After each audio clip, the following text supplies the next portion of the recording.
Hi అండి అందరికీ. ఈరోజు మార్నింగ్ అయితే సొరకాయ గారెలు చేశానండి. టీలో తినడానికి. చలి అయితే బాగా పెడుతుంది కదా, అందుకోసం అయితే సొరకాయ గారెలు అయితే చేశాను. దానికోసం అయితే ఒక సగం సొరకాయని అయితే చెక్కు తీసుకున్నాను. తర్వాత దాన్ని అయితే తురుముకున్న తర్వాత దాంట్లోకి అయితే పచ్చిమిరపకాయలు, వెల్లుల్లి, కొంచెం సాల్ట్, జీలకర్ర వేసి మిక్సీ పట్టుకున్నాను. పచ్చికారము అది వేసుకున్న తర్వాత కొన్ని పల్లీలు, ఇంకా కొంచెం నువ్వులు, ఇంకా కరివేపాకు, ఇంకా కొత్తిమీర, ఒక పెద్ద ఆనియన్ అయితే చిన్న ముక్కలుగా కట్ చేసుకొని అయితే వేసుకున్నాను.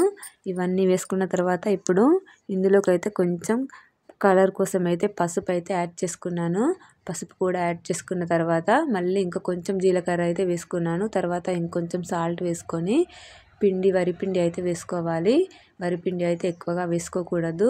దాన్ని కలుపుకుంటూ ఇలా అవసరాన్ని బట్టి వేసుకోవాలి. వాటర్ అయితే కలపకూడదు కదా.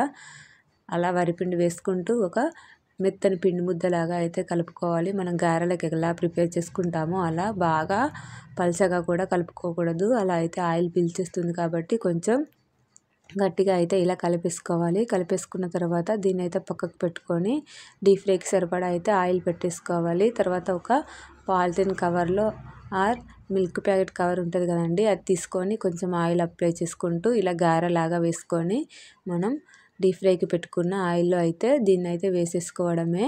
అలాగే అందులో ఎన్ని పడితే అన్ని వేసేసుకొని డీప్ ఫ్రై అయితే చేసేసుకోవడమే. ఆయిల్ కూడా ఎక్కువగా పీల్చవండి, చాలా క్రిస్పీగా వస్తాయి. ఎందుకంటే ఇది రైస్ ఫ్లోర్ కదా, అసలు ఆయిల్ అయితే అస్సలు పీల్చవు.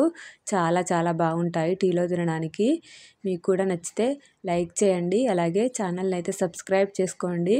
చూడండి ఎంత క్రిస్పీగా వచ్చాయి. చాలా త్వరగా కూడా వేగిపోతాయి, ఎక్కువ టైం కూడా పట్టదు. చాలా బాగుంటాయి. అంతే అండి. వీడియో నచ్చితే లైక్ చేయండి, అలాగే ఛానల్ని అయితే సబ్స్క్రైబ్ చేసుకోండి. థ్యాంక్ యూ అండి. Thank you for watching.